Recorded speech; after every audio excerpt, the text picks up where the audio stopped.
Coming up, Universal Orlando has updated its safety guidelines. Plus, I go to Islands of Adventure to get some food. We have that and probably some fun on this week's episode of the DIS Unplugged Universal Edition.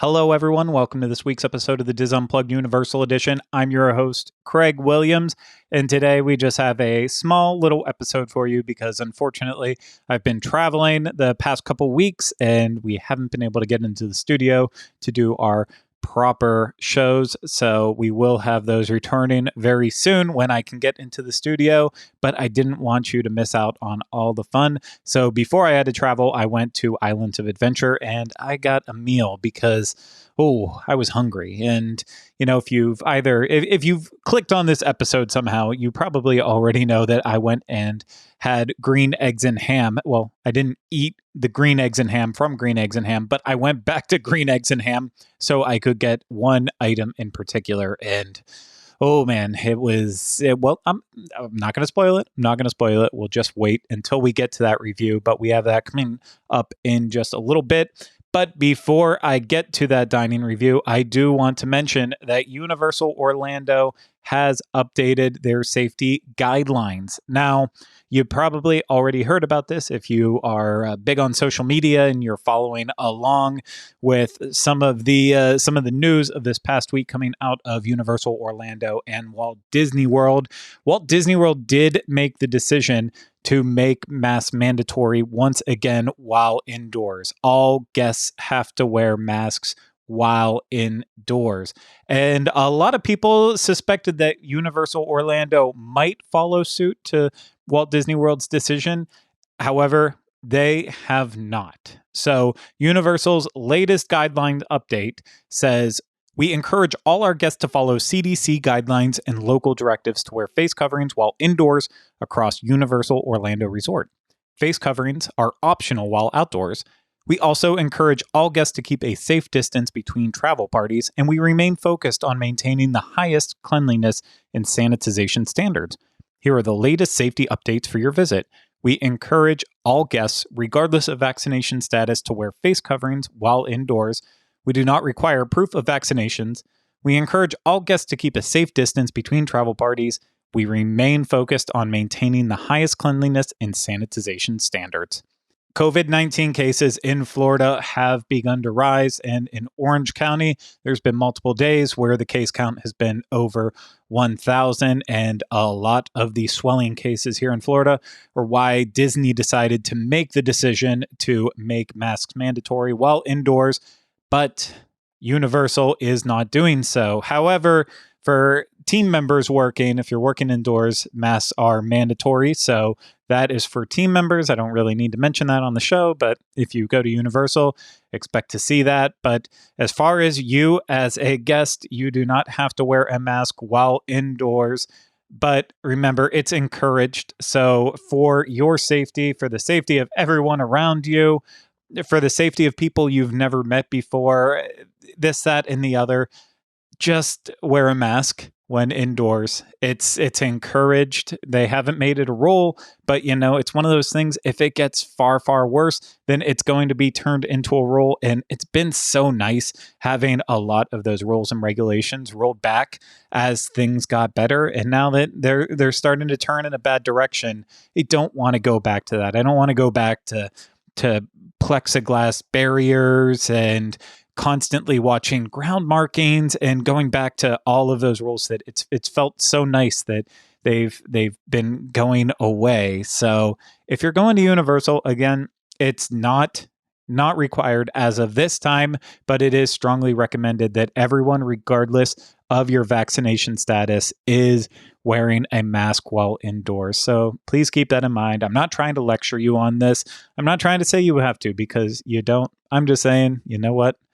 I'm definitely going to be the one doing that. And if you look at me like I'm crazy, well, I am crazy. I already know I'm crazy. And my crazy does not start and stop with a mask. It gets pretty deep, but I'm sure you've seen that through many of the different shows we've done. So that's not a surprise at all. But if there's any more updates, I'll be sure to make sure that we have it delivered. So that way, you know, when you're planning your next vacation.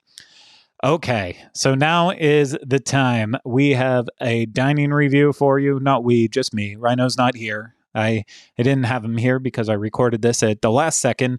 But yes, I have a dining review for you, as I said, from Green Eggs and Ham and Islands of Adventure in Seuss Landing.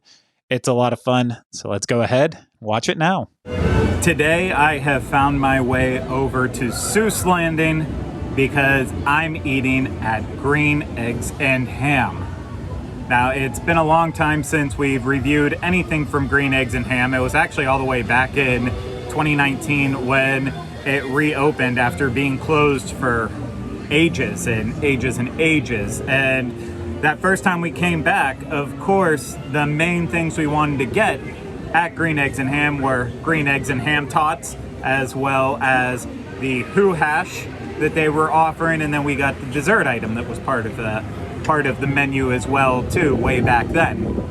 Well, a lot of time has passed and we are closely approaching the Halloween season, and we're starting to get all of these Halloween announcements that is really getting me in the mood for pizza fries, because that is the staple of the Halloween season here at Universal Orlando, and with Halloween Horror Nights have to have pizza fries. And luckily at Green Eggs and Ham, of course, you can always have kind of a take on pizza fries with their Pizza Tots that they offer at Green Eggs and Ham, and pretty much the exact same thing as pizza fries, just using tater tots as the base instead of French fries. So you have tater tots, and then layered on top of the tater tots, you have mozzarella cheese, you have pepperoni, you have sausage crumbles, and it just all melts together in what is always looking like the most appealing thing in the world, in my opinion. It looks greasy, it looks cheesy, it looks meaty, and yeah, can you really get much better than that in life? I don't know if you can. I mean, I'm sure some people would argue that a salad is probably better in the long run, but I will take Pizza Tots for me. And yeah, $9.99 for your bowl of Pizza Tots, and still always a hefty portion here. Nice and heavy. I know this is gonna sink to the bottom of my stomach like a torpedo. And let's see how my batch tasted. There is so much cheese in here. Forgot to mention, yeah, there's also marinara sauce on the bottom as well too. Because you can't have pizza without the sauce. I mean, I guess you can if you're a monster, but you know, you need the sauce for it. But I think I got everything except the sausage crumble in this first bite. Got my pepperoni falling off, so let me go ahead, take my first bite, see what emotions it stirs up. I don't know if there's a thing as too much cheese, but if there is, I think that my Pizza Tots here, they might be messing around with that. There is so much cheese in this dish. Like, again, there might actually be too much cheese. Like the cheese to tot ratio, I even think there's more cheese than there is tots in this. I could definitely use a lot more of the sauce just to balance something out. There is so much cheese. I know I just sound like a broken record here repeating it, but I don't know if I'm complaining about it. I think I am, but I don't know. I'm really wrestling with this one. The good news is, once I started digging around more in the dish, I'm finding a lot more sauce. So I just don't think it was evenly distributed on the bottom of the pan. It was all lumped in one section.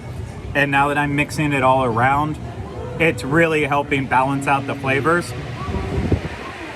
And I have no complaints about the flavor. At the end of the day, you know, you can get Pizza Tots, pizza fries during HHN time. it's made with the same base ingredients as Universal's pizza is, with the same sauce and cheese and toppings. And Universal pizza it's edible.